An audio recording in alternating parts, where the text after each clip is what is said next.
everyone. Welcome to another episode of Cosmos with Cosmos. I'm Liz. I'm Mike. And Brandon is out on a quick assignment, so he has a stand-in right now. Good old Smeagol joining us and not saying a damn thing. Yeah, well, Smeagol didn't get the outline, so he did not get the outline. He does not know what we're talking about today.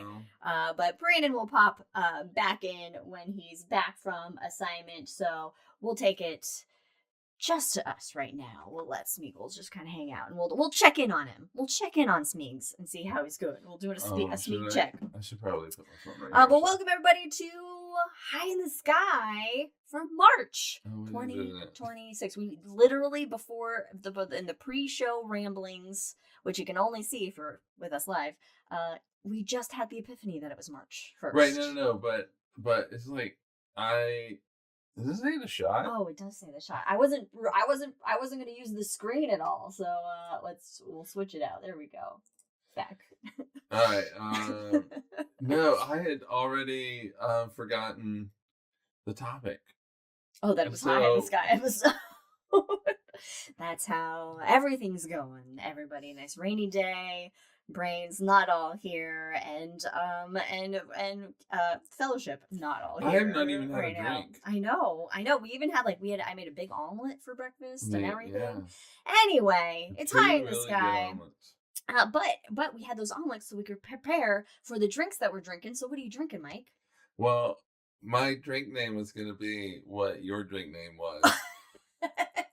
My last minute, let me find something random to name it.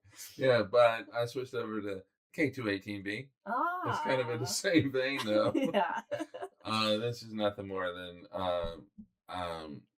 cinnamon whiskey with cranberry juice and orange juice. Top with orange juice. Classic. And I'm drinking what he wanted to name his drink, the Whoa G64. It's just because I wanted to go, whoa! And this is just really a Clover Club with Monkey 47 gin, because I was watching some random YouTube video and Gordon Ramsay was on it. It was this last meals thing, and he talked about Monkey 47 being his favorite gin, and I was like, he's British, he knows gin. I want to try this gin and see how I like it, and it's great. And so I just happened to be in a place of civilization earlier this week, and they had it. Mm-hmm. And we'll find out what Brandon's drinking later, because he had to go drive somewhere, so he could not drink. Smeagol's drinking something called Frodo's Finger. Let's check in. Smeags. Hi, Smeags. What are you drinking today? Frodo's Finger. Frodo's Finger. Okay. Thanks, Smeags. We'll see you. All right. If you like our shenanigans, follow us on all the things. Drinking Cosmos on Twitter, Cosmos with Cosmos, everywhere else. And check out our short form episodes, The Shot with Cosmos, out every other Wednesday. Just had one come out recently that you did about a lost photograph, which was... Oh, yeah. Yeah, it was great. So check it out. It's a lot of fun. And of course, join us on The Hangover that follows the main episode. You can find those only on YouTube or joining us on our live shows. But also, if you like us, you might like people we know, which is Wildixia on Etsy, Wildixia. Our good buddy Ron, the MrProctorShow.com. Yeah. He is over hanging out at the Nora Lab over in Tucson and Cape Peak. He does YouTube videos with chickens and blender tutorials, so he's awesome. He's fun. He's got a great mustache. Check him out. And I just found out the other day we can't have chickens here, so Ron would be very upset about that. We're not zoned for chickens or livestock. Anyway. We get them anyway. And if you're in Council Bluffs, Iowa, check out the Rolling Bluffs Planetarium with our good buddy Jack. All right, he'll take you to a new show. He's practicing a new show. All right, so you can check him out and see all that wonderment. I know, Jack, I saw you just took the portable dome out to like a mall or something. So that's cool. Portable domes are really fun, so check him out. Now we do have some rules for the show, or a little game, if you will. If we make any nerdy references to Star Wars or Lord of the Rings, it does not count with Smeags. It doesn't count with Smeagol. Oh, Smeag's checking. I gotta make sure he's still all right. Same. He's just so happy. You look right over there. Well, no, but it's funner, so everybody can see Smeags. It's more fun. It's more fun. It's funner. It's more funner. I talk perfect fine English, speak. American. All right. High in the sky. You ready? Are you ready? Let's Are do it. you ready out there? Oh, by the way, like and subscribe. You ready out there? Like and subscribe and get Susanna's high watching. In the sky for Susanna's March. watching, so you got to do the like and subscribe. March 2026. We're recording this live on the first day of March. Right. So this episode, if you're listening to it later or watching it later, then it is the following Saturday.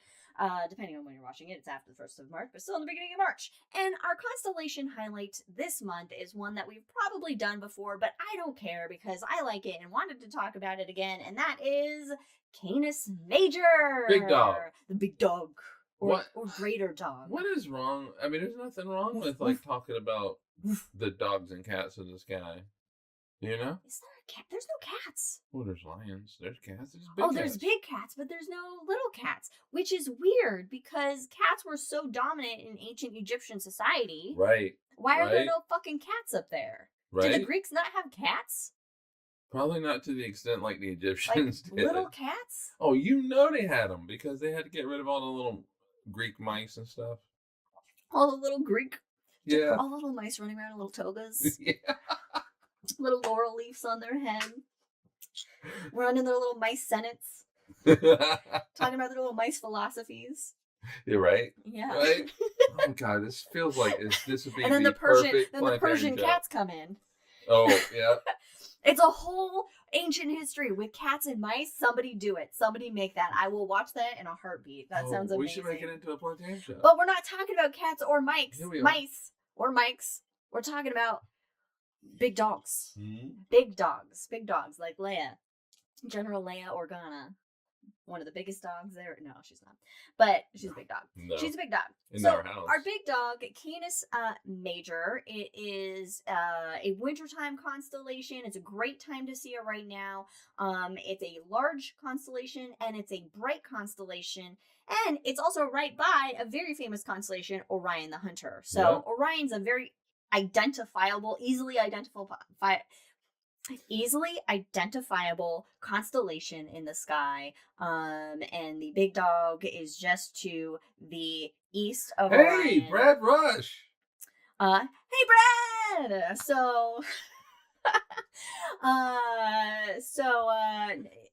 What was I talking about? Where the big dog? Okay, it's to the east of Orion. So, as we always recommend, a star map application on your phone. It can help you identify and find where things are in the night sky, or go to your local planetarium. Mm-hmm. If you're in Phoenix, Arizona, go to Mesa, or up to Flagstaff. Anyway, one of the reasons that the big dog is so famous is it does include the brightest star in the nighttime sky. And I'm serious when I say it's Sirius. Sirius is the name of the star. It's such a cliche dad joke, no? We should always take drinks to my cliche dad joke. So yes, everybody take a drink to that.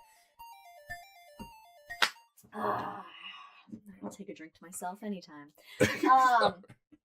All right, so I don't have my watch on, so hopefully I notice when Brandon touches me back. That's why I grabbed it back. So Sirius, which also may sound familiar for any Harry Potter fans out there, Sirius Black, that comes directly from the star. A lot of the night sky was very inspirational to She Who Shall Not Be Named. Anyway, a lot of times people consider that or think that the North Star is supposed to be the brightest star in the night sky because it is most known for its navigational uses. But Polaris, the North Star, is not the brightest star. It's not even like one of the brightest, really. 50. It's really not. Star, I think. It's really not that bright. But it is fairly noticeable just because there are a lot of bright stars surrounding Polaris. And being pretty on the pole, if you observe it for long enough, you're not going to see it move like the other stars do. Yeah, so go out tonight, just stare at it. Do not blink your eyes. Don't disappear. blink. Do not blink. What is it? What was it? Doctor Who. Yeah. That's what So back to Sirius. Sirius, the brightest star in the night sky, it is about 8.6 light years away, so it's fairly close. So a combination of its proximity to Earth as well as its intrinsic brightness, which it has a high intrinsic brightness, makes it then contributes to it being so bright for us in our sky. And I didn't know this before. It is gradually moving closer to the solar system. I guess I never thought about it or never heard that before to incorporate it into the things I talked about when I would talk about Sirius in a planetarium show. So it's actually going to be getting brighter over the next 60,000 years. Wow. So buy tickets now, folks. You know where? Do you know where I learned that fact? Huh. I'll tell you. I learned it this morning right over there. When I read reading my notes, so you didn't know it either? I didn't know it either. You heard it here first. The more you know. And it will actually stay the brightest star in the night sky for the next 210,000 years. All right. And then after that, Vega in the constellation of Lyra will be the next brightest star. What movie did Vega star prominently in? What movie did Vega? It was a Jeopardy clue that we saw the other night. Was it? Contact. So the alien signal originates from Vega. Okay, yeah. Well, that wasn't it, but Vega was a part of the Jeopardy. Where Ellie is on the car with the headphones. Yeah. I was just thinking of like Dragon Ball Z, but it's Vegeta. I don't know why, but I know nothing about Dragon Ball Z, so I was like very confused. Another crazy fact about Sirius.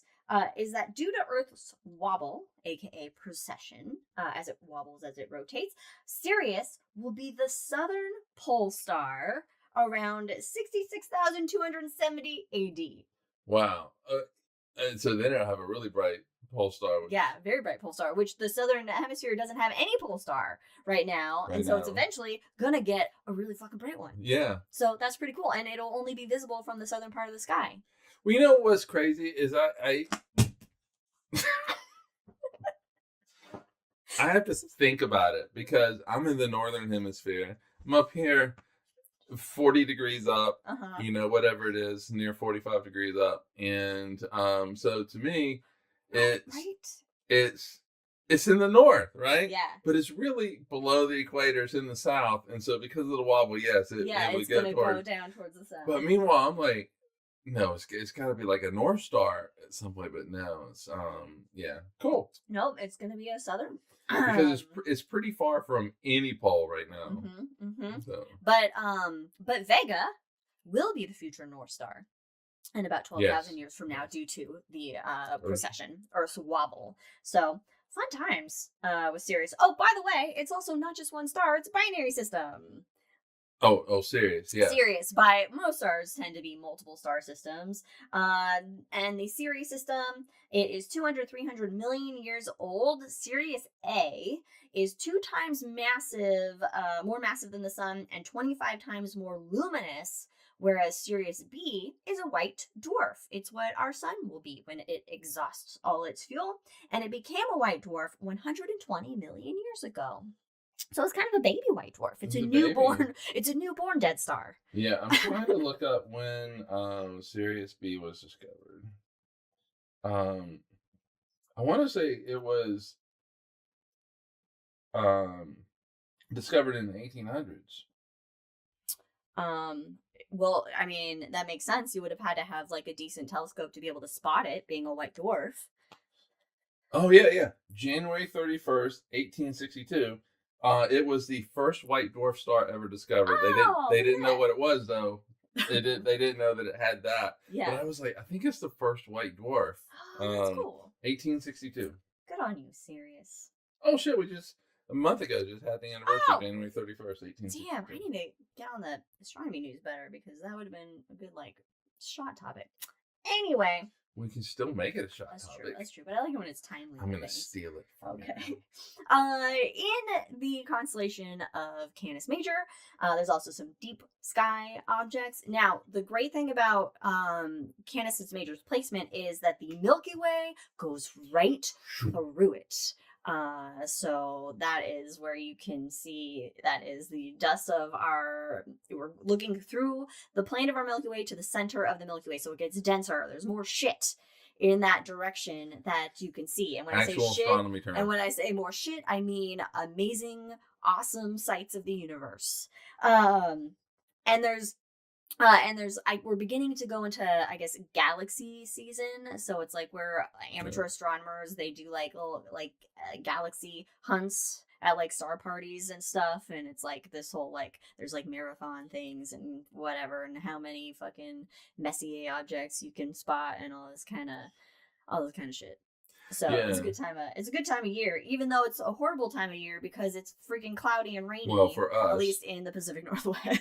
Yeah, for us. Clear for like Susanna and all that kind of stuff. But I think right now though, aren't we peering out of the galaxy? Yeah. Yeah, and so in the summer we peer towards the sun. Yeah. Okay, so there are many open star clusters in Canis Major. Some examples of those are M41. This is a open star cluster that is 2,300 light years away, and it basically kind of covers the apparent size in the sky of a full moon. Oh, pretty big. So it's pretty big, but the actual cluster is a little bigger, 25 light years in diameter. Oh yeah. So big bundle of stars, and it primarily has blue, yellow, and orange stars in it. There's also NGC 2360, which is also known. Oh, Brandon's not here. Which is also, let's tell Smeagol this fact, and he can, and for Brandon, he can tell Smeagol's. This is for Brandon. There's also NGC 2360, which is known as Caroline's cluster, after Caroline Herschel, who discovered it. And Brandon's a big fan of the Herschel, so Smeags, you can share that. Yeah, when he gets back, share that with him. When he gets back, let's just stay hanging out with Smeags here. I feel like he's lonely, and I feel bad. NGC 2362, also known as Caldwell 64. It's I didn't say anything about Caroline's cluster. I got so distracted by being a Herschel. 15 light years in diameter. 3,700 light years away, and 2.2 billion years old. So young. Yeah, I guess so, actually, yeah. Okay, and then Caldwell 64 is 5,200 light years away. It only has 60 stars. So it's like a very open cluster. 60 stars. When these other clusters have like, hundreds in it. It's what? This is Caroline's cluster? No, Caldwell 64. Oh, Caldwell. Yeah, only 60 star, and the brightest is Tau Canis Majoris. Tau Canis Majoris. So whatever number that is in the Greek alphabet is that's that one, and I didn't look up any other information about Tau Canis Majoris. So I leave that homework to you, good fine folks. Sounds kind of like a Harry Potter spell. Tau, everything sounds like a fucking Harry Potter spell. That's true. Yeah. All right, now there is some mythology behind Sirius, and that's because it's one of the, behind Canis Major, I'm so obsessed with Sirius now, because it's one of, like, the Ptolemaic constellations, the ancient Greeks wrote shit about it, and other constellations. It's bright, it's in the northern hemisphere, so we got a lot of stories about it. In ancient Mesopotamia, so going way back when, Sirius was an arrow pointing towards Orion, or what we consider Orion. The stars below it were the bow, and then later Sirius was linked to the warrior Ninurta and the bow to Ishtar. Now the Greeks, of course, are the most notable ones associated with constellation stories. And so the Greeks, instead of an arrow, they replace the arrow and the bow with a dog. Now there's multiple like all Greeks, there's like 10,000 billion stories that go along with one thing. Everybody is like a game of telephone all through Greeks. But it represents a dog named Laelaps, and Laelaps was either a gift from Zeus to Europa, or it was Orion's hunting dog. It's referred in this manner by Aratus, Homer, and Hesiod. So, some writers, My brain immediately went to Homer Simpson. Oh, no. Or it was a gift from Aurora to Cephalus that was it was such a fast fucking dog that Zeus was like, this is going to the stars. Gotta appreciate this fast dog. So that means it must have been like a greyhound or something. All I know is that in the planetarium that I used to work at, he looked like just something that went through Chernobyl. Yeah, it was a rough looking dog. It was a rough looking dog. It's yeah. it's like one of the dogs in like a Sarah McLachlan commercial. Yeah. And you're just like, oh no. Yeah, you gotta get that. Oh no. You gotta get that dog some help. No one's gonna adopt that dog. Right. So next we have Arabic, which they called Al Kalb Al Akbar, which equals the greater dog. So the Arabics just also saw a dog, which makes sense. Oh, there it is. Yeah. Because if you look at the constellation, and again, Google it. I know I should put like more graphics and stuff up, but just lazy. But it does kind of look like it looks like a four-legged thing in its stick form. You know, and like with like a head and like four legs and stuff. So you can get a dog out of it. Yeah. Unlike the little dog above it, which is just two stars. Line. It's a one line between two stars. That's all it is. It's like, all right, we're taking Speaking a of lazy, that's lazy. That's very. And then we need one more constellation. Oh, what are we gonna do? Oh, it's a straight line. There's your arrow right there. Yeah, I know, right? It's a little dog. Dogs. I mean, were dachshunds even a thing? I don't think so. I think that came later with the Westminsters. I don't know. They were on Noah's boat. With the AKCs. Anyway, the Maori. New Zealand. They referred to the big dog as the Assembly of Rahua. I'm not going to do the New Zealanders, the Maori, any disservice by trying to pronounce the actual Maori name. No, because we do want to go there. We do want to visit there, and we have a great appreciation. So I'm not going to be that person that butchers it. But this actually included both dogs and some other stars that were in the area. And they had various names for them. Our dog is dreaming. I know. And Sirius was called Rahua and Takarua. And then in Australia, the Tharumba tribe, they called Canis Major was Woonbala, which was it just said bat, and I'm not sure if that meant like an animal bat or like the name was bat. But and then it was Woonbala and two wives, Mrs. Brown Snake and Mrs. Black Snake. So it was Bat, Mrs. Brown Snake, and Mrs. Black Snake. And so the story apparently goes that they were bored of following their husband around. The woman tried to bury him while he was hunting in a wombat hole or something. Okay. He spears them, and then all three are placed in the sky as the constellation Manaura. That's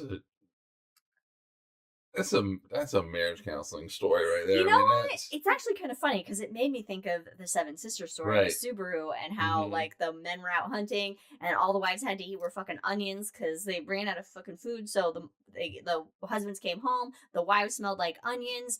And made them sleep outside. And the wives were like, "What the fuck? We've been here waiting for you to bring back food. We had nothing to eat, and you dare kick us out?" And so then they just left.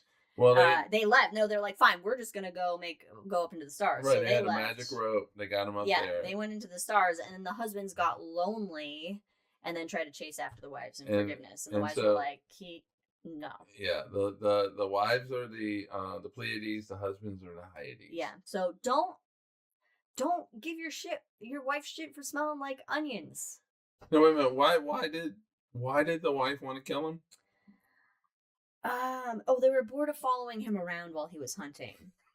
They were bored, so like, let's just get rid of this motherfucker. So really, kind of not the same situation, but no, but it's why don't fuck around, don't mess with wives. Oh. Bye, Smeeks. This is a bit of a stretch on this one, I think. I don't think it's a bit of a stretch. Hold on, we gotta put our headphones back on because it looks like Brandon has returned from his assignment, and I will unmute him.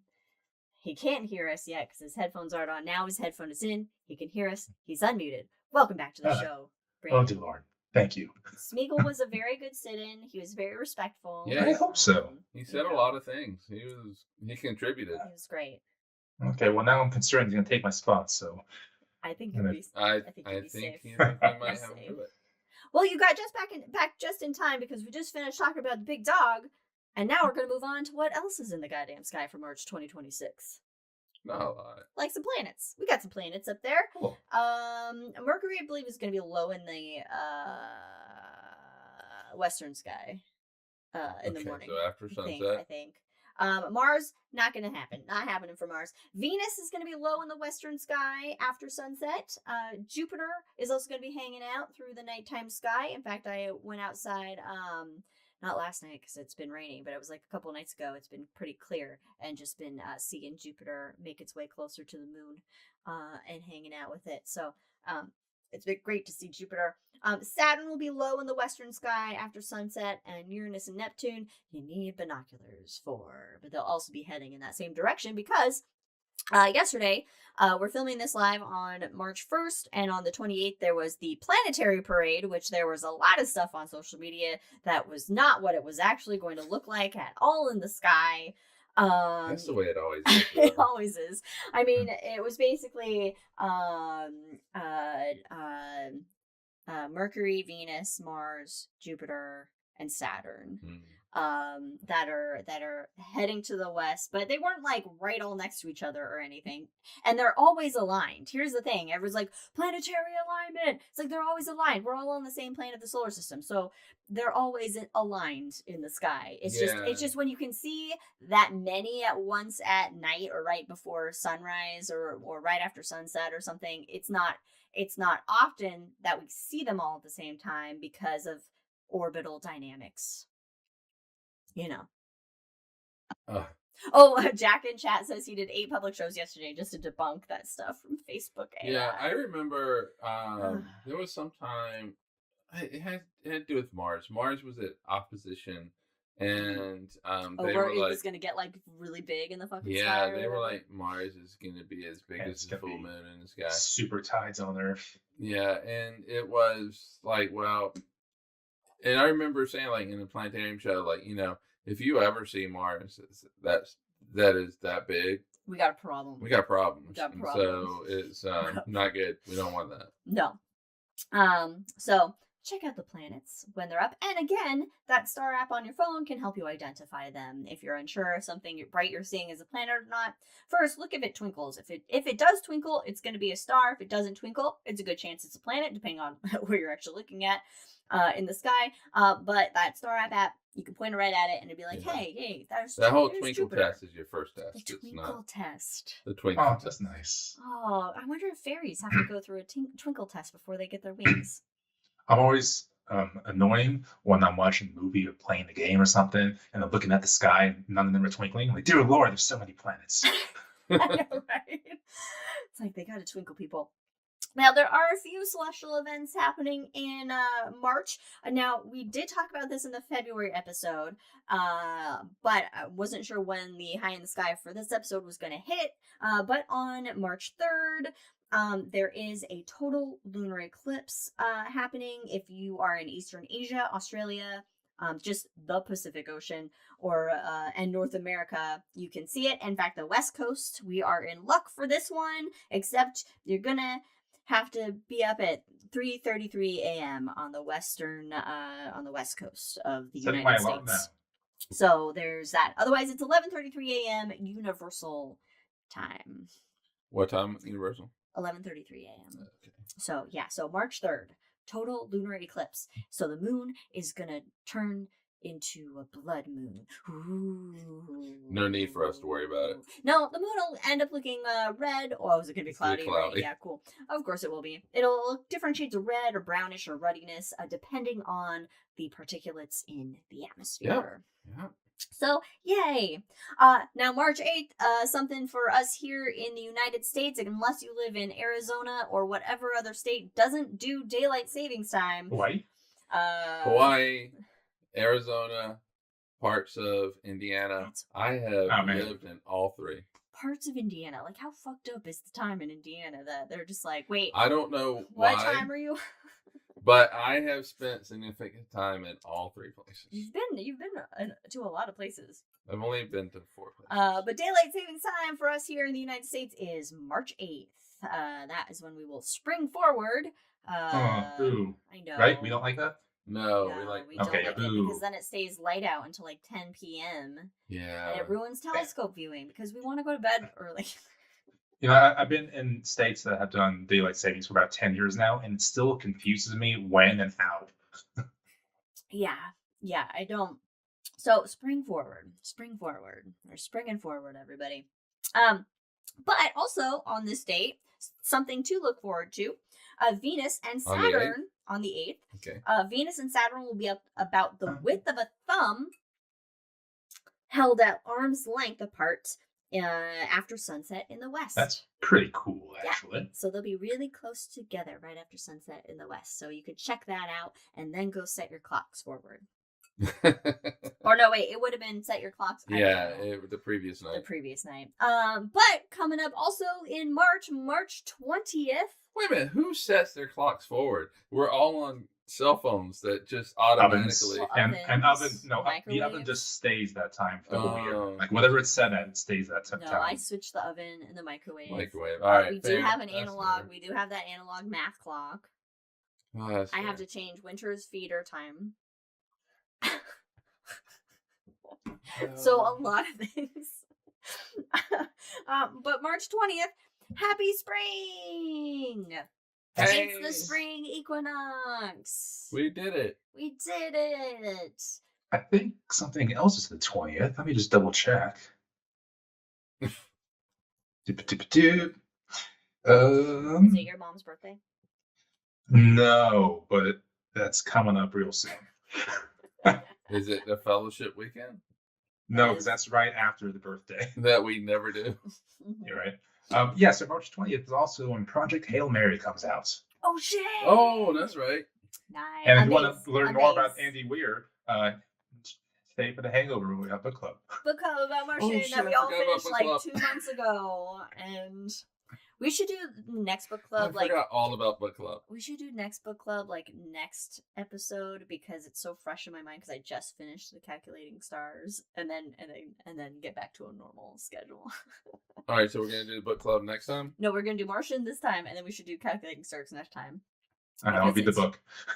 I read it a couple years ago, so it's not. Oh, you haven't started it yet? Okay, we'll give you time to read it because I just. I'll read it in a week. It's a good read. Anyway, sorry, I got us off track. All right. So, yay! Oh, I didn't put the date of the full moon. I just put full moon. And there was nothing else to it, so. Right. Well, we can extrapolate because we have the new moon on the 18th. On the 18th, so 2 weeks before that, right? Yeah. Mm-hmm. So around the 4th. Around the 4th. Wait a minute. Wait, no, the lunar eclipse. Yeah, you have to have a the full eclipse. moon for a total lunar eclipse, so it's on March 3rd. God, jeez. We're doing great today. You don't even know, Brandon. It's been. Oh, I have ideas. It's already been an episode. The new moon is on the 18th. I never talk about the new moon, but the new moon is on the 18th. So that's going to be, if you got clear skies, that's a good time to look up at the stars because you won't have that moonlight interrupting your view. It'll be cloudy here. Yes. Oh, I forgot to do this month in astronomy. Fuck, man. Wait a minute.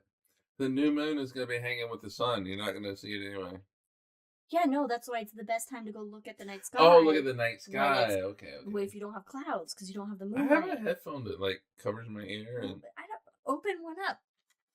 Open my ear? Well, yeah, just open it up. Pop your ear out. Okay.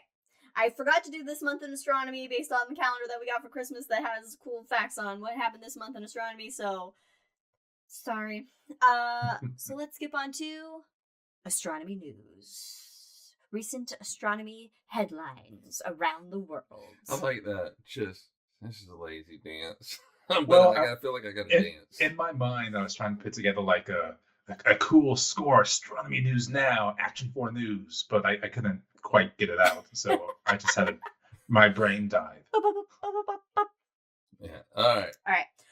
So our first little bit of astronomy news. One of the biggest stars in the universe. Me. Might be getting ready to explode. Whoa! Ooh. This comes from phys.org, a study led by Gonzalo Munoz Sanchez at the National Observatory of Athens. The enormous star is Whoa! G64. So WOH G64 is the name of the star. It has transitioned from a red supergiant to a rare yellow hypergiant. Here is an image of it. courtesy of ESO's Very Large Telescope Interferometer. And so this may be evidence of an impending supernova. I'm just saying, it looks like a great eye. It does look like it is. There's already Sauron's eye. Isn't there? Wasn't there something that was already looked like Sauron's eye? So now that we said that, though, we need to drink. Mm-hmm. So here you go. Because we have to drink that. You mentioned, yeah. Oh wait, I'm doing the wrong button. But is that okay? Yeah. So this star, the data comes from 2014. And this star is actually in the Large Magellanic Cloud. So it's in the small and large Magellanic Clouds are regular galaxies that our Milky Way galaxy is gobbling up. We're nomming on it. What's that called? Nom. Gobbling up. Oh, galactic. Well, it's galactic cannibalism. It's galactic cannibalism. Which I love, galactic cannibalism. If I was a galaxy, I guess I'd be a cannibal. Because I don't know why I started that. It was discovered in the 1970s. I don't know. It's 1,500 times the radius of the sun. Why do astronomers say radius instead of diameter? Why? Because the diameter is the full width of the sun, so to speak, and then you do radius into like half of that. So then you got to do more math to see. It doesn't make sense. Why are we using radius all the time instead of diameter? I get very mad about this because I'm like, I'm too lazy to then now find out what the diameter is because that seems like it'd be more impressive than the radius. I gotta do, it's 30 times. Hey, guess what, everybody? The diameter is 1,500 times the diameter of the sun, which incidentally is 1,500 times the radius.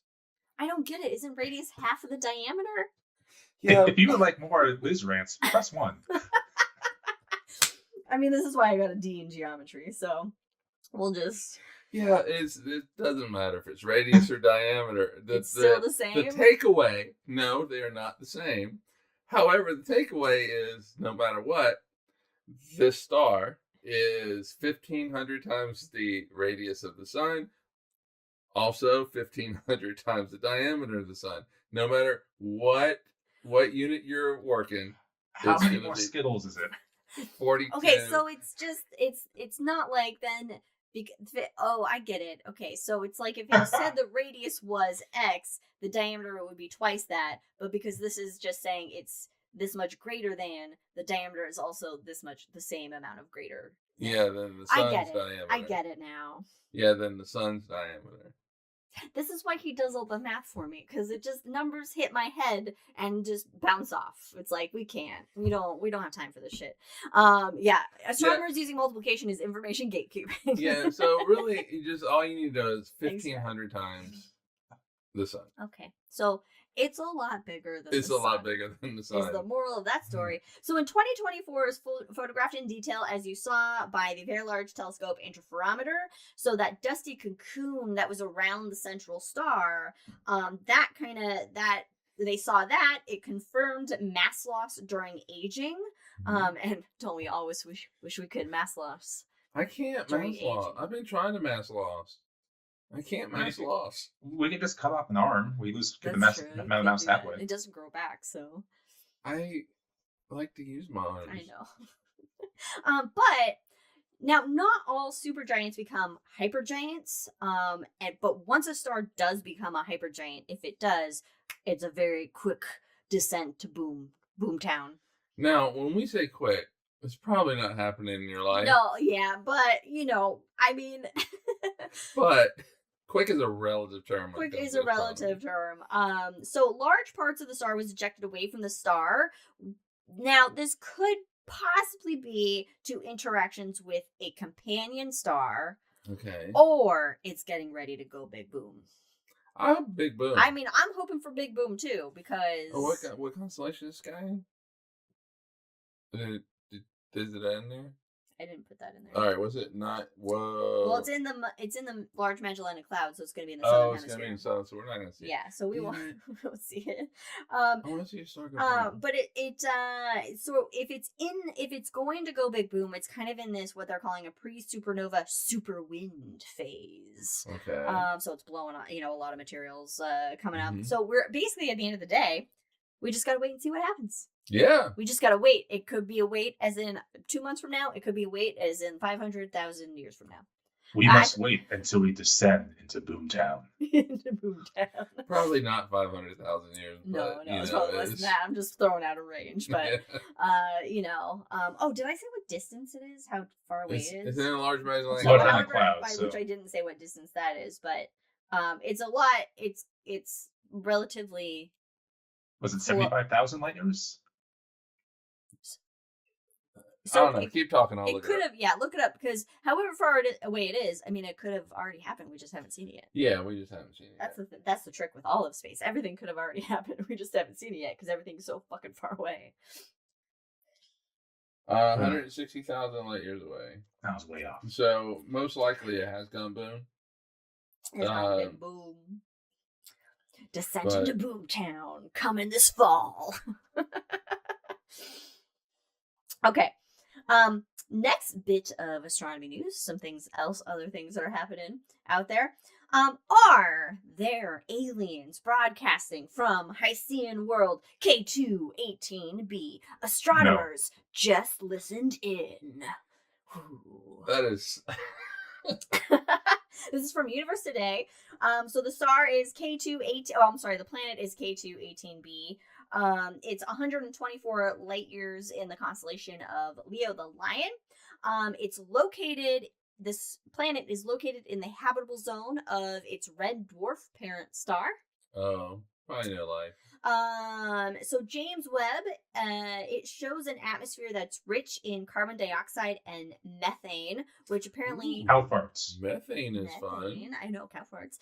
Which makes it a candidate for a Hycean world. I had never heard this term before, but apparently a Hycean world is a planet that has a thick, hydrogen-rich atmosphere that covers a global liquid water ocean. Somebody call Kevin Costner. We got the planet for him. Hey, but the thing about methane, though, is that methane is easily broken apart with UV light. Mm-hmm. And so if you have a methane-rich atmosphere, or if you have a bunch of methane in the atmosphere, that methane would not last very long. I mean, you're talking... Yeah, it has to have a replenishing source. The lifetime of methane in the atmosphere is at most decades. I think a couple decades. Yeah, and that's it. So you have to have a steady stream. You have to have a steady stream. A steady outgassing. Steady outgassing from life. A lot of Taco Bell. Maybe. But also there are geological processes that do this too. But here on Earth, life. Yeah. So that seems like it's pretty, ooh, this is a good candidate for habitability. Now, the study shows that there is likely no artificial narrowband radio signals that are equivalent to our technology level coming from the planet, despite millions of potential hits. Which basically means, hey, if there is life here, it is not advanced enough to figure out how to send radio signals, basically. Or is moved past it. It does it in some other fashion. Yeah. So this study was... the two telescopes that were kind of used for this were the Carl G. Jansky Very Large Array in New Mexico, and the Meerkat radio telescope in South Africa, which is just the most adorable name of a telescope. Like these little telescopes that just pop up. I know, that would be really cute. Pop up. And then they have little dishes look around. The antenna has the pillow they scatter. Yeah. And these are the most powerful radio telescopes that we have on the planet, and they use an advanced data filtering algorithm to remove all Earth-based radio signals that the telescope pick up. So they got to be able to filter out shit, because we're sending out all kinds of shit. And so they removed all data that fell within frequency bands that were known to be heavily contaminated by terrestrial interference. And really the way to kind of get around this altogether would be to have a radio telescope on the far side of the moon. That is like the best spot to avoid Earth interference, but we don't have that yet. So one day, we have to use filtering processes to get out all the garbage. So they also removed any signal with essentially no Doppler change, as that could have only come from Earth, because in space something's going to be either moving away or moving towards us. There's going to be some sort of Doppler effect on that signal. They also eliminated all signals that were within a signal-to-noise ratio of less than 10 or more than 100. Which I don't know what that means, because I don't know anything about radio signals, but that could mean that they also eliminated like relatively weak actual signals that were legit. But they had to, apparently, we have a lot of shit in that range, so they had to remove that.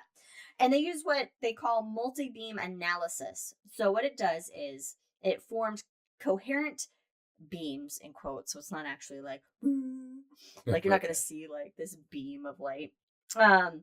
Form coherent beams across the sky, with one pointing directly at K2-18b and the other pointing elsewhere. And so a signal coming from the exoplanet would have appeared only in the beam pointed directly at it, while the earthbound interference would bleed into both beams at the same time. So they could isolate what was actually coming directly from the planet versus everywhere else. So at the end of the day, they figured out it's coming from this planet. So they basically found no signals that were coming from the planet that were in like the ranges that they could look for and stuff. So so basically saying that if there is something there, it's not operating at the level of technology that we are. Because we or again, well, no, so they more technology. They the article says that because they're able to place upper bounds on the power of a transmitter from that system. So in terms of power, it would have been something equivalent to the Arecibo radar in Puerto Rico that has collapsed and is no longer there. And that's like the highest level that would have been. Right, but you're just talking power at that point. You're not talking about the advancement of civilization. Well, for like, at least for radio signals. Right. Yeah. So the idea is that we're in this like little sweet spot in human history where we're able to produce radio signals that get broadcast out into space, but that is not going to be our entire history. Eventually, we will stop sending out radio signals because we will move on to another form of communication that does not involve, sending out TV signals and things like that. And we're actually kind of moving towards that now because there's a lot of online stuff that happens. Like us. None of that stuff. We're not going into space. We're not going into space. So none of this actually gets broadcast out to space. Oh, and so you have this very quote unquote short window. Yeah. Of time where a civilization probably is broadcasting out into space. Yeah, we call that the horse and buggy age. Yeah. So that's why I say that, it's either if there is life there, it hasn't gotten to it, or it's advanced. It's probably good if aliens see us before the internet. Maybe. Not really. There's never a good time for aliens to see us. Right? We don't have a face on. We're not ready. We never. The house is a mess. We never have it on. Yeah. That's great. So again, the best way to really to detect alien signals would to be build a telescope on the moon, which I have dubbed the moonscope. The moonscope. I like that. I mean, it's just an easy. So we're going to copyright that. So NASA talk to us. Moonscope. All right, moving on into other reaches of the universe, such as our solar system. Hey, that's where we live. Yeah, astronomers say they have solved one of Saturn's greatest mysteries. This article can be found in multiple places. I pulled it from CTV News, which I don't even know what that is, but I did find it. I actually added the article twice into the notes before I put the notes, and I was like, wait a minute. I went to the second one I had, and I was like, wait a minute. Oh, this is the same story as the other one that I got, just a different title. Interesting fact. This was going to be a shot topic. Oh, really? Oh, no. You could have still done it. This is just a blip in an episode. No, it's all right. Continue. I have my next shot topic. All right. We're talking about Saturn's largest moon, Titan. Hey. Titan. Wasn't there another moon? It was. All right. Anyway, continue. So Titan, what a boon, guys, is larger than Mercury. I mean, it's got methane lakes and shit. It's got an atmosphere. It's got a thick ass atmosphere. You could jump and flap your arms and kind of like fly for a little bit. Like, yay. Pretty freaking cool moon. It's also moving away from Saturn at about 11 centimeters per year, which I did not know. And later, until this morning, sitting right over there. Wow, look at that. Yeah. So where did it come from? Where did it go? How did it form? Cotton Eye Joe. Do we know? It's not the first time we've done a Cotton Eye Joe joke on here. The lead author is Matija Cook, which I'm not pronouncing correctly in any way, shape, or form. It's C-U-K, and there's a little asterisk thing over the C. I don't know how that works, so apologies. But they are a research scientist at the SETI Institute in Mountain View, California. And so the research suggests that there was another moon. That's where it is. Okay. Maybe. Yes, I remember. Maybe, at least, maybe. Possibly. It's not 100%, but maybe there was another moon. And so 500 million years ago, this moon collided with Titan and became part of Titan, which not unfamiliar to happen in the universe. In fact, there used to be another moon called Theia hanging around, or actually it was a planetesimal or a planet, and it collided with the Earth and it formed our moon. And our moon's also moving away from us at a rate of 3.8 centimeters per year. Yeah. Which my mom shared a little Facebook story about that with us earlier today, and we did know about that, it moving away. But thank you, Mom, for sharing that. Yeah, I think we've mentioned it in the podcast. We have definitely mentioned it. I hope they name that past object Zeus. That way Titan can eat Zeus. Oh, that's good. That's a good idea. There is a name for a possible moon that I'll mention, or another lost moon. I don't know if it's actually the same moon, but anyway, we'll get there. So, this collision could have also created another one of Saturn's moons, Hyperion. And it was either a fragment of the other moon or debris from the collision. And Hyperion's the one that looks like spongy. A sponge, yeah. Like one of those weird like sea spongy kind of thingies.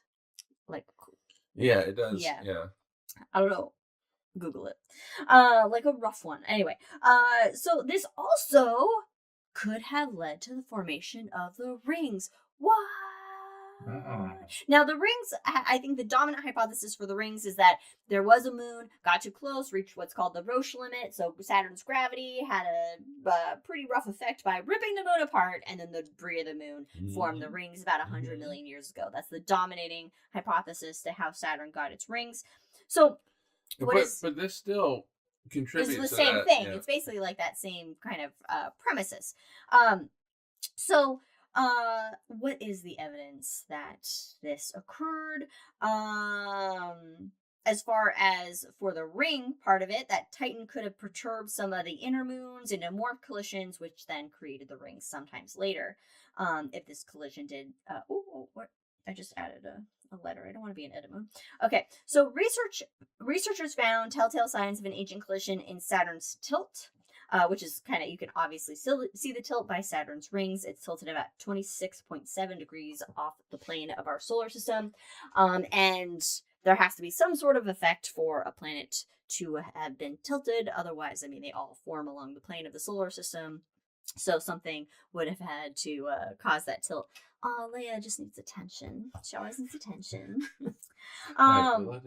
So previously, the explanation for Saturn's tilt was that gravitational disturbances from Neptune had caused Saturn's orbit to tilt over time.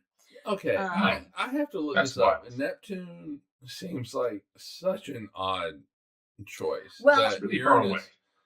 Uranus would be more well, of a candidate. apparently that they were kind of that Neptune and Saturn were kind of like in sync in a way and somehow or they looked to be in sync, but then Cassini showed up, the satellite, not the man because he's dead. The satellite showed up, and the data from Cassini showed that the two planets are not exactly in sync. And so in 2022, astronomers actually suggested that a lost moon that they named Chrysalis was a probable explanation for Saturn's current tilt.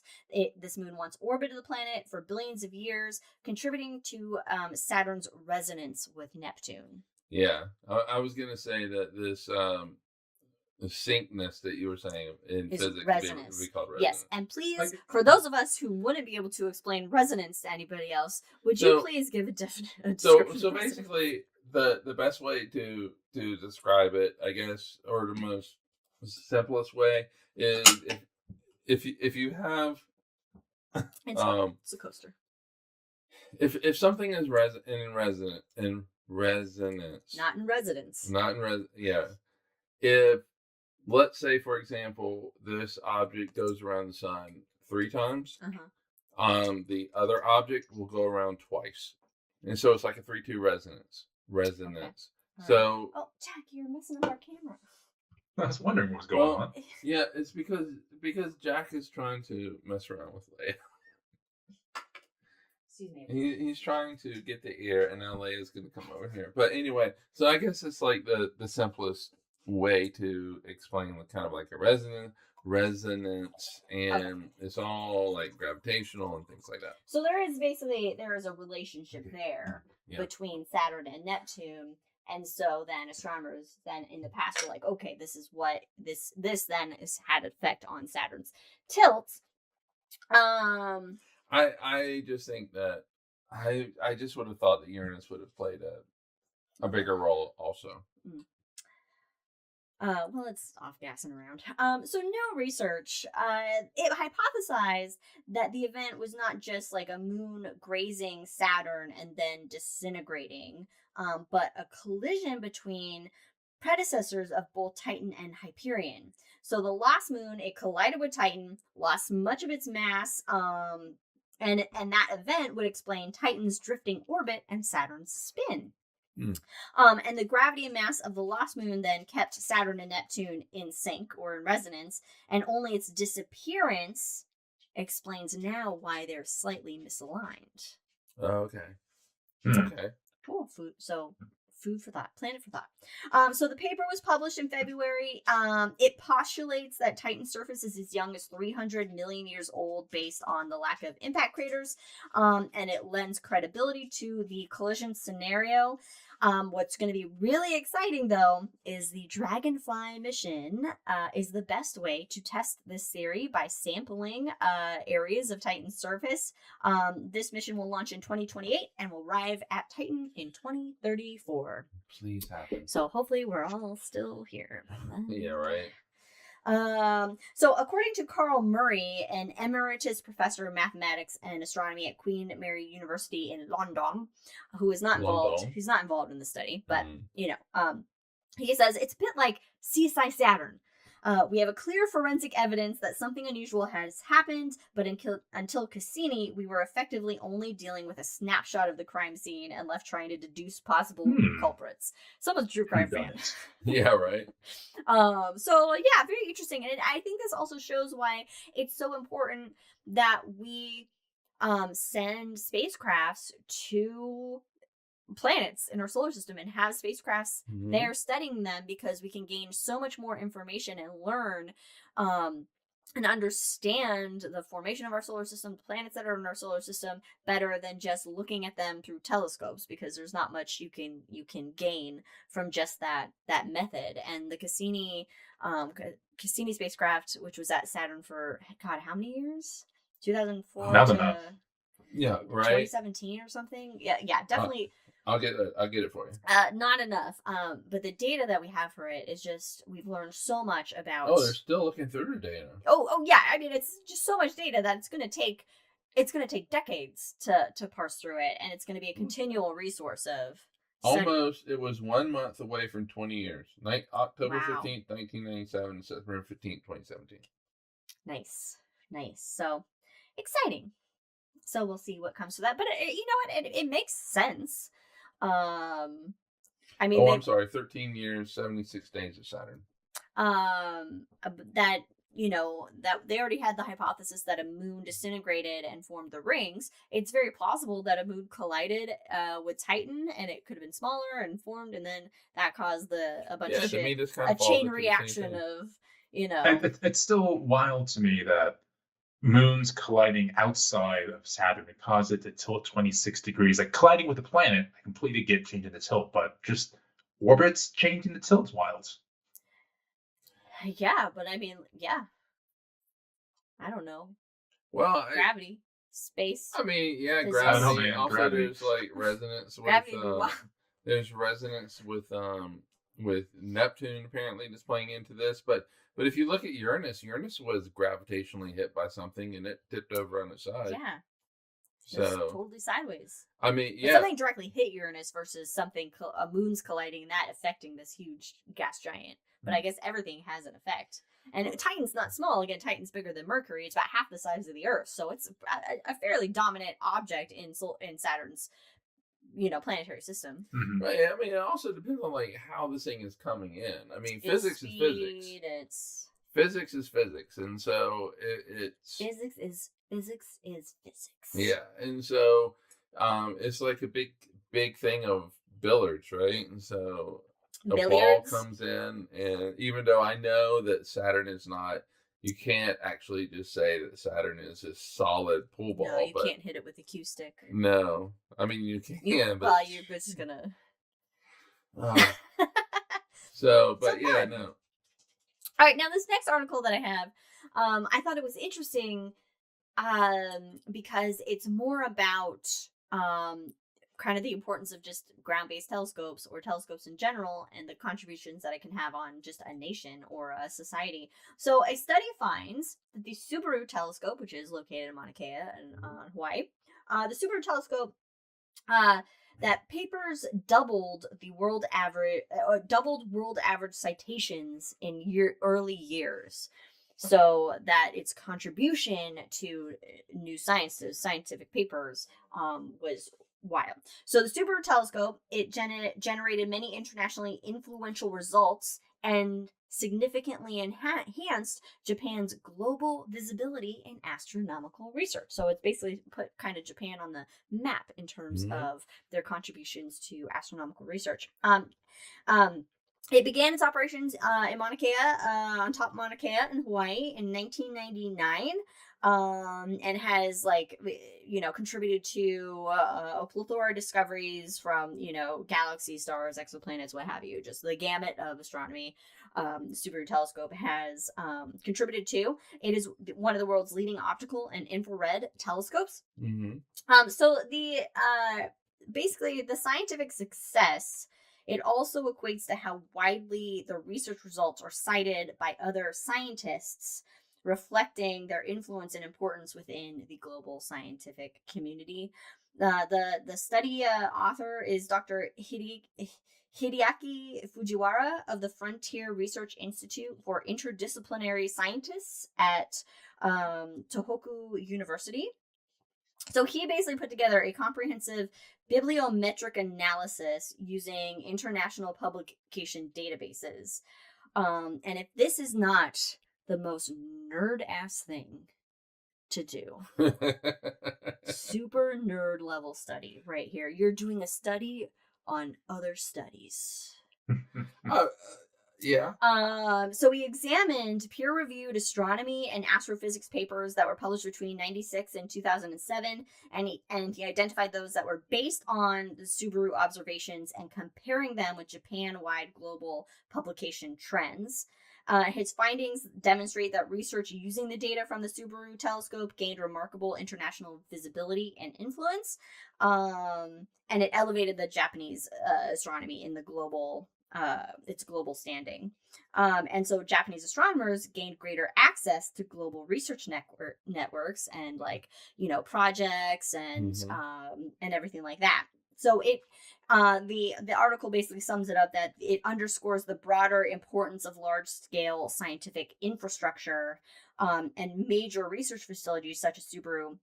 They're not just like engines of discovery, so like what we use to discover stuff, but they're powerful drivers of a nation's scientific visibility, competitiveness, influence, and so forth. So there's actually Awesome. like a sociological, anthropological, whatever the words are, effect on a We call society. that we Yeah, call it increasing soft power in politics. Increasing soft power. There you go. you know, you see it in India. Last time I was in India, it was shortly after I think they had landed on the moon or something with something, and just the sheer national pride with it was off the charts. Can we have like a UN, but it's like for space?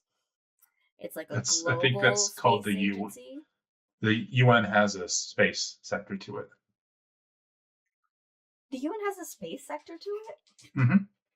Yeah, but can we like maybe Like that's where instead of having everybody has their own space agency, we just have one global space agency? Can we all work and get along together? I think love first, the idea. yeah, we have to fix the other shit first. I'm reaching too far. As of the other day, we're not doing very well with that. We're not doing great working with. We're not getting past kindergarten. We're not graduating kindergarten at this rate. We need to learn to share. Maybe we should give an Artemis update. We're failing the sharing, and yeah, we're failing it all. This is hangover territory right here. One of the reasons why we don't like sharing space technologies, for example, back in the 90s, we were we had a commercial satellite that was launching on a Chinese rocket, and China, it crashed. Like, oh no, they blew up. Sorry, but turns out they'd actually taken the satellite apart to steal some things, and then they blew it up basically on purpose. So we don't work well with other people on occasion. All right, maybe Artemis is what we talk about now. Nope, that's not what we're talking about. Well, We've got a couple more. Time. No, Looking at time. I don't care about the time. Well, here's where we go. Astronomers discover an exoplanet in the wrong place, hinting at a planetary system that was born inside out. It's the inside out belly button of space. Yeah. So this is from Smithsonian Magazine. A cool and faint red dwarf star, LHS 1903, 116 light years away, has 4 planets. One is close to the star. The next, a rocky world close to the star. Then two planets that are gassy worlds closer to the star. And then a rocky world farther from the star than the gas giants. What the fuck is going on? That's weird. That's out of normal. So the study co-author... It's out of normal and of what we see in our solar system. Yeah. So study co-author Andrew Cameron, who's an astronomer at the University of St. Andrews in Scotland. Sorry, I apologize. I just can't help myself. That something weird happened to the 4th planet.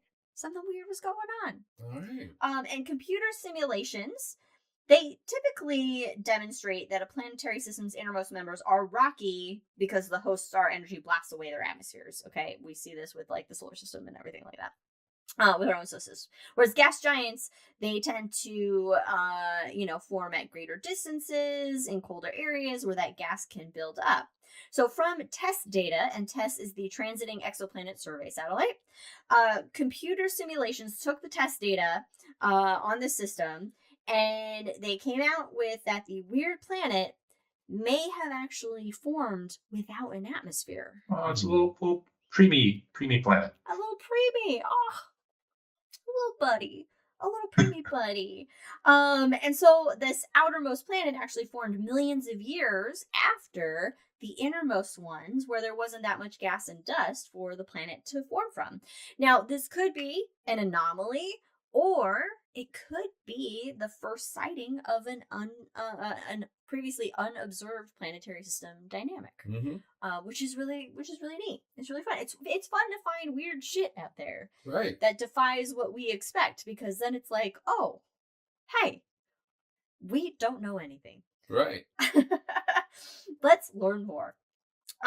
So it just adds, more data to planetary formation, and that we're just really kind of scratching the surface of planetary systems and how they form and how they evolve and what is going on, which then, of course, trickles down into things like, life in these planetary systems and how life could arise and the conditions that are needed and blah, blah, blah. There's so many different factors that go into how planets can form, based on the parent star and the conditions of that first cloud of dust and gas. So fun times.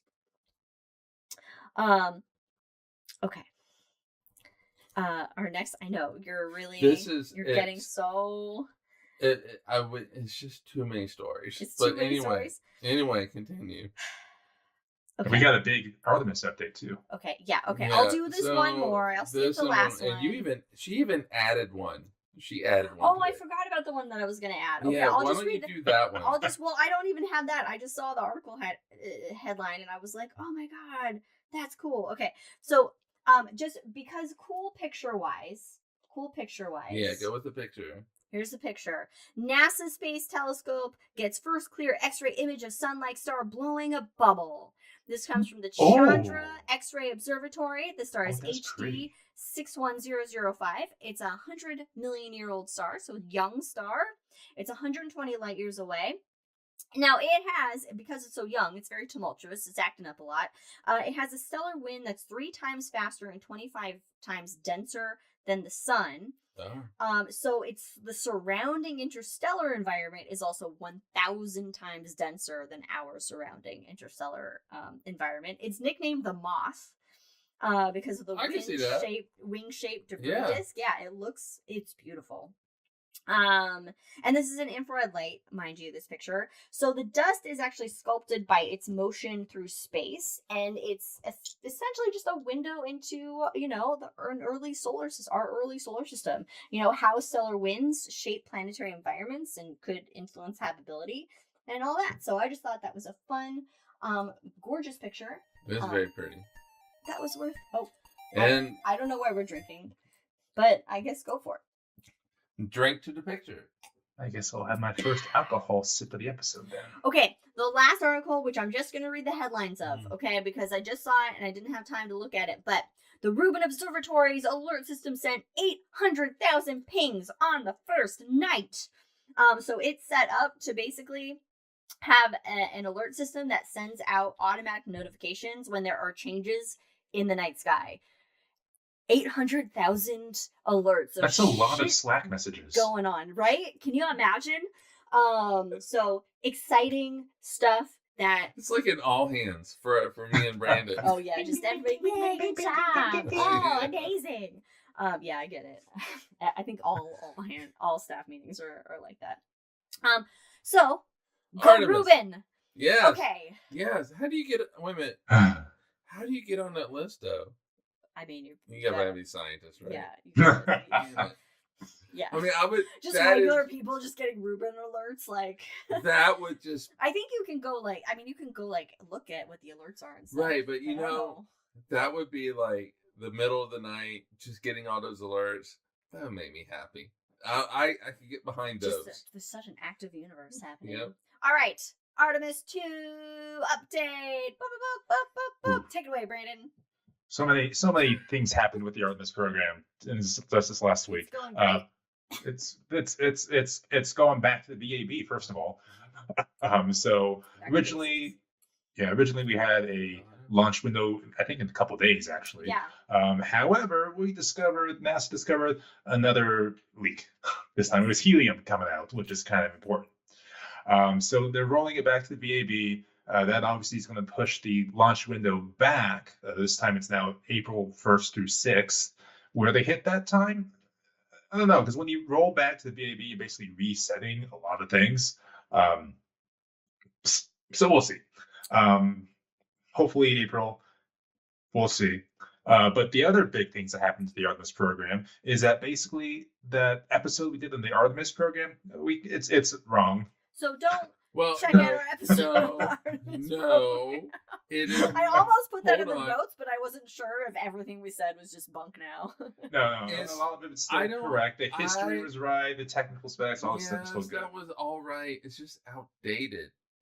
It is very outdated. All we had So to do- for- all We had to just- do was just wait. We 2 more just weeks. did it, and it's already outdated. Check out our episode on time. All right, so Well, I mean, it was funny. Brandon messaged me the other day and was just like everything. It just is just wrong now, and it's just. It's like, that's So, funny. what changed? An intrepid audience Yeah. member may ask. Well, for one thing, Artemis 3 is no longer a lunar landing mission. So originally, Artemis 2, which has not changed, was going around the moon, people in it. Great. And Artemis 3 was landing. Not happening anymore. So Artemis You 3 know, is... Artemis 3 astronauts are like, God damn it. Right. So Artemis 3 is going to herald back to the Apollo days when it's going to be a test of system. So they're going to launch in Orion and they're going to dock either with SpaceX's Starship or Blue Origin's new moon. Yeah, something like that. So they're going to make sure that they can dock in orbit with whatever system will be chosen in 2028. So either SpaceX or Blue Origin. And then Apollo 4 will then be Apollo 4, Artemis 4 will then be a lunar landing mission. And that will be, again, hypothetically, before 2030. So what this means is a couple things. One is they are now standardizing the Space Launch System. No more will they have the exploration upper stage, which was another third stage that was super strong, basically. Sorry, I'm on the struggle bus today, so my words are not making sense. We get you. So that's been in the works for 15 plus years now. A lot of money thrown its way. They're scrapping it, and they're just sticking with the ICPS upper stage for the Space Launch System. They're also scrapping the second mobile launcher because that was being fitted for the EUS, which is good because that was hundreds of millions of dollars that no one really thought about before they realized, oh, the current mobile launcher doesn't fit with the EUS. So, okay, that works out. Okay. What else happens? I don't know, more things happen, but this is good because this will actually hypothetically speed up the Space Launch System production. So typically it would take 2 to 3 years of building one of these rockets because everything's all customized on it. Now the cadence is going to be every 10 months. So much faster for the SLS, probably saving that program, which is great. That's good. Yes. So that allows more missions, more rockets to be built. Hypothetically, this all works. This is the 16th time, and I think in 16 years that the mission has changed. So we'll see if this fucking sticks. But it's big. That's just the feeling of just everything right now. Yeah. But overall, this is being received well by everyone, which is rare and good. So fingers crossed. Okay. We'll see. All right. Well, This has just been such a downer to this episode. I'm sorry. I mean, no. Fine. The You know what? world- Hey. The world is on fire. Well, I'll go back to the notes. I got it up real fast. before That's we the get way to I like it Hangover. because I never get bored. Before we get to the Hangover and talk about the Martian, that the ESA, European Space Agency, has greenlit the Ramses mission to meet up with the Apophis asteroid that's going to make a Hell close Hell flyby yeah. of the Earth in 2029. Why can't it hit us? It's What if that's what Ramses is even- going to do? Ramses is even going to collide Apophis. with it and just push it right in a keyhole. even Apophis doesn't want to get near us. It's You know, like, it's "Nope." funny. Like earlier, you made some sort of comment. Like it was something like, "Oh, if we last that long," or something like that. And I was like, "Oh, Apophis, do your No. job, buddy. No, Do your it's job. not. Take us out." Apophis is an asteroid the size of a cruise ship, so a decent sized asteroid. I mean, if it's going to have impact power, it's going to pass between, and you're going to have to Americanize this, 32,000 kilometers from the Earth's surface on April 13th, 2029. It's 20,000 miles. 20,000 1,000 miles. Yeah. miles is pretty far. It's a little close. It's It- pretty close. I mean, it's not going to hit Look, us, but it's pretty fucking 20,000 close. miles. Yeah, it's be about able to 1/10 see the it. distance between the Earth and the Moon. You'll be able to see it with just your eyes in a dark sky. So ESA is going to have the spacecraft rendezvous with it Rendezvous. when it's passing by, and it's going to measure how the tidal forces, how Earth's tidal forces alter the asteroid's rotational state, and possible quakes, asteroid quakes, and landslides and shit occur on the asteroid. So it'll be able to show kind of a before and after view of Apophis before its close approach to after its close approach to the Earth. And actually, NASA is redirecting the OSIRIS-REx mission that took the samples of Bennu. They're now, and I don't know why they have to rename it when they redirect it, but they're renaming it to OSIRIS-ATLAS. But it's going to meet up with Apophis after it flies by Earth, just because it can't get there in time. Right. And then do cool. a little bit of a study on it. And when does Apophis get here? April 13th, 2029. Yeah, I believe that's Friday. I'm pretty sure it's Friday. Is it a Friday the 13th? Yeah. I remember talking about that in the planetarium. How it was Friday the 13th. And that's just a day before Titanic hits the iceberg. So a lot going on. Anyway, so that's something to look forward to, other than the regular doom and gloom we got going on. So if you're hanging out on the Earth in March 2026, go outside at night. Check out the big dog Canis Major. Look for Sirius, the brightest star in the nighttime sky. Marvel at the other wonders out there. Check out Jupiter and Saturn up there as well. It is a Friday. Yeah. Cool. And, just, be good. Root for the asteroid. Love each other. Stay safe. Stay healthy. Because I did this in the top of the episode I was gone. My drink's name. Oh, yeah, your drink. Yes. So I have my sweet bun tea, which is called. First one is my whiskey drink. It's called Life is Chaos. And then my tea, sweet bun hot tea, is Be Kind. So Life is Chaos, Be Kind. I like it. Yes, definitely. So thanks for joining us, everybody, on this episode of Cosmos to Cosmos, High in the Sky for March 2026. You can follow us on all the things Cosmos with Cosmos. And joining us for the hangover, check out our episodes of The Shot. But we'll see you next time, everybody. Resist, love each other. See you in 2 weeks. Cheers. Bye.